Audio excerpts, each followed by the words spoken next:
ஓம் ஸ்ரீகாந்தத்ருஹிணோபமன்யுதபனஸ்கந்தேந்திரநந்த்யாதயः பிராச்சீனோ குரவோபி யஸ்ய கருணாலேஷாத்யதா கௌரவம் தம் சர்வாதிகுரும் மனோஜ்ஞவபுஷம் மந்தஸ்மிதாலங்கிருதம் சின்முத்ராங்கிதமுத்ரபாணிநளினம் சித்தே சிவம் குர்மஹே.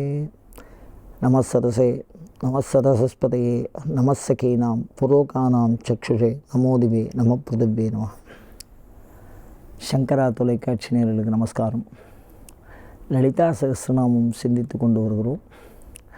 671வது நாமாவளி விருத்தா அப்படின்னு. அன்னதா வசுதா விருத்தா பிரம்மாத்மைக்யஸ்வரூபிணி. விருத்தான வயசானவான்னு அர்த்தம், ரொம்ப வயசில் மூத்தவா. இந்த விருத்தாங்கிறது ஒரு சமயத்தில் வழிபாடு பண்ணக்கூடிய அம்பாளோட பேர். இது ஆதி காலத்தில் ஒரு மிகப்பெரிய சமயமாக இருந்திருக்கு. ஒரு உதாரணம் பாருங்கள், இப்போ சைவம் சிவனை கும்பிட்றவா அப்படி தானே, அவள் கும்பிட்ற சாமி பேர் சிவம். வைணவம் அவள் கும்பிட்ற சாமி பேர் விஷ்ணு. அது மாதிரி விருத்தா அப்படின்னு ஒரு சாமி கும்பிடுற முறை இருந்திருக்கு. அந்த சமயத்தோட சாமி பேர் விருத்தா. இது மூத்தவன் அர்த்தம். இப்படி உமையம்மையை 3 வடிவத்திலே வணங்குவது வழக்கமாக இருக்கிறது சாக்தத்தில். அது முதல் வடிவம் என்னென்னா பாலான்னு சொல்லுவாள். பால ஜோதிடம் விருத்த வைத்தியம்னு சொல்லுவோம். இப்போ இந்த பாலா அப்படிங்கிற அம்பாள் எப்படி இருப்பான்னா, ரொம்ப சின்ன பொண்ணாக இருப்பாள், திரளாதவ. அதாவது ஒரு 4 வயசு 5 வயசுக்கு தான் பாலான்னு வச்சுங்களேன். விருத்தா அப்படிங்கிறவ பதி புத்திரவதி யுக்தா, ஆத்துக்காரோட இருப்பாள், குழந்தைகள் இருக்கும், பேரம்பேத்தியெல்லாம் கூட இருக்கும். வயசானவாளாக அம்பாளை தியானம் பண்ணுறது. அப்படி வயசானவாளாக ஏன் தியானம் பண்ணணும் அப்படின்னா, பழைய காலத்தில் பாருங்க, ஔஷதவாதம்னு ஒரு வாதம். அதாவது உலகத்தில் வியாதிக்கு தான் எல்லோரும் பயந்துருக்கா. அந்த காலத்தில் அப்படி மிரட்டி இருக்குது வியாதி, கொத்து கொத்தாக அழிச்சுன்னு போடும். அந்த வியாதியை அழிக்கிறவா கடவுள்.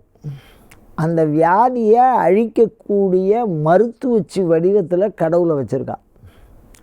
அந்த மருத்துவச்சி வடிவம்தான் இன்றைக்கி பேச்சியம்மன் அப்படின்னு ஐயனார் கோயில்கள்லையும், தனியாகவே பேச்சியம்மனுக்கு சில இடங்களில் கோயில் இருக்குது.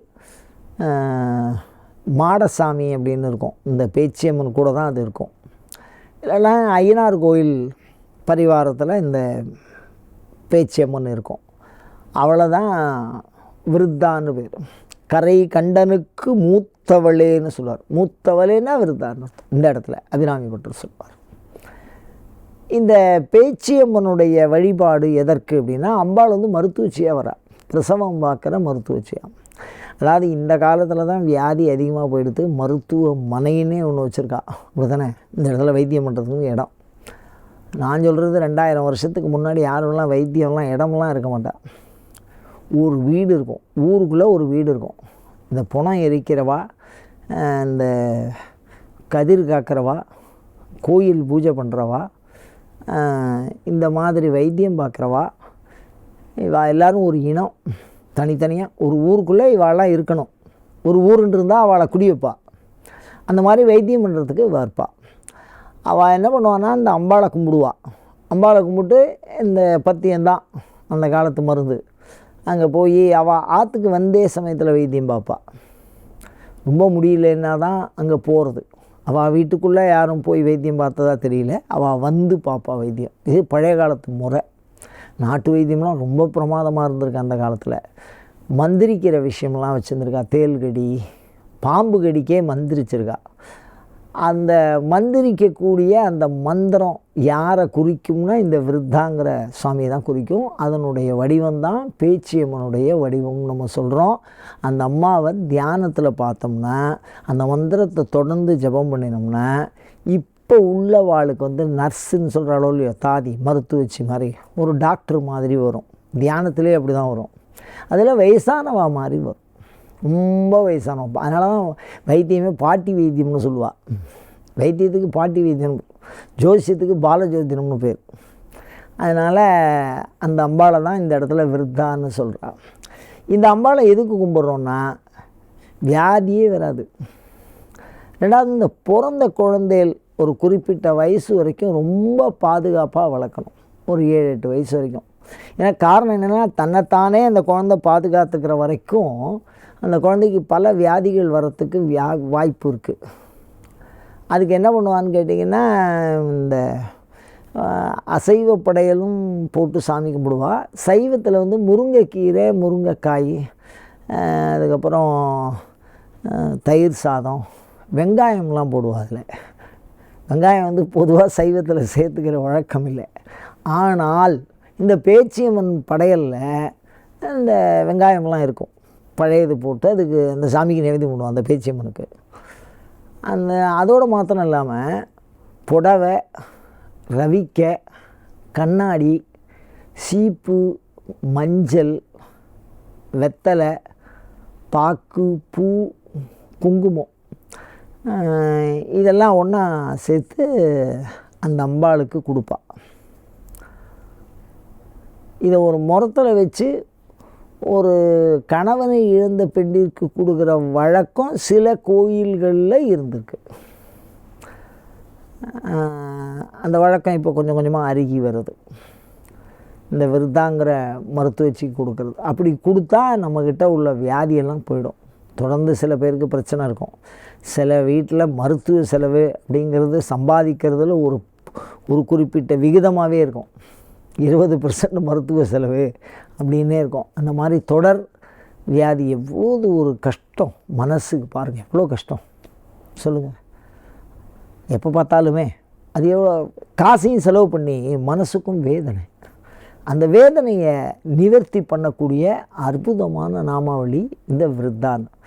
இந்த விருத்தாவுக்கு தியானம் அந்த பேச்சியம்மன். அந்த பேச்சியம்மனை தியானம் பண்ணிங்கன்னா குழந்தை இல்லாதவாளுக்கு குழந்தை பிறக்கும். குழந்தை பிறந்தவாளுக்கு அந்த குழந்தைக்கு வியாதி வரும். அடிக்கடி சின்ன சின்ன குழந்தைகளுக்கு இந்த ஜுரம் ஏதாவது வந்துடும். சின்ன குழந்தைகளுக்கெல்லாம் அது எதுக்காக அழறதுன்னே தெரியாது, தூக்கி தூக்கி போடும். அந்த மாதிரி இருக்கிறவா இந்த சாமியை கும்பிட்டுருக்கா. அதே மாதிரி வயசானவாளுக்கு வியாதி நிவர்த்தி பண்ணிக்கிறதுக்கு இந்த அம்பாள் கும்பிட்டுருக்கா. இந்த அம்பாள் பார்த்திங்கன்னா அந்த காலத்துலலாம் மரத்தில் தான் பண்ணுற வழக்கம் இருந்திருக்கு. ஔஷதவாதம் இது. அந்த மரத்தில் பண்ணி வச்சுருக்கு. அதுக்கப்புறம் என்ன பண்ணியிருக்கா, அவாவாளே பாவை மாதிரி பண்ணியிருக்கா. இது கிராமப்புற வழிபாட்டை பற்றி பேசுகிற ஒரு அற்புதமான நாமாவளி விருத்தாங்கிறது. வயோவஸ்தா விவர்ஜிதான்னு லலிதா சஹஸ்ரநாமம் தான் சொல்கிறது. இந்த தமிழகம் அல்லது இந்தியான்னு வச்சுக்கலாமே, அதில் உள்ள அனைத்து வழிபாட்டு முறைகளையும் லலிதா சஹஸ்ரநாமம் அங்கொன்று இங்கொன்றுமாக அழகாக சொல்லியிருக்கு. இப்போ இந்த விருத்தா அப்படிங்கிற நாமாவளியை சொல்லி பேச்சியம்மனை யார் வணங்கி வழக்கு போட்டு நான் சொல்லக்கூடிய இந்த பொருள்லாம் வாங்கி கொடுத்து வணங்குறாளோ அவளுக்கு வியாதி நிவர்த்தி ஏற்படும். அவ்வளோதான். ஆரோக்கியம்தான் மிகப்பெரிய செல்வம். அதுக்கப்புறம்தான் மற்றதெல்லாம். இந்த தொடர்ந்து வியாதி பிரச்சனை உள்ளவாலாம் கண்டிப்பாக இதை செய்யலாம். அவளுக்கு தயிர் சாதமும் வெங்காயமும் தான் ரொம்ப பிரீதி. பெரிய படையலாக போட்டு இதை வணங்குறவா இருக்கா.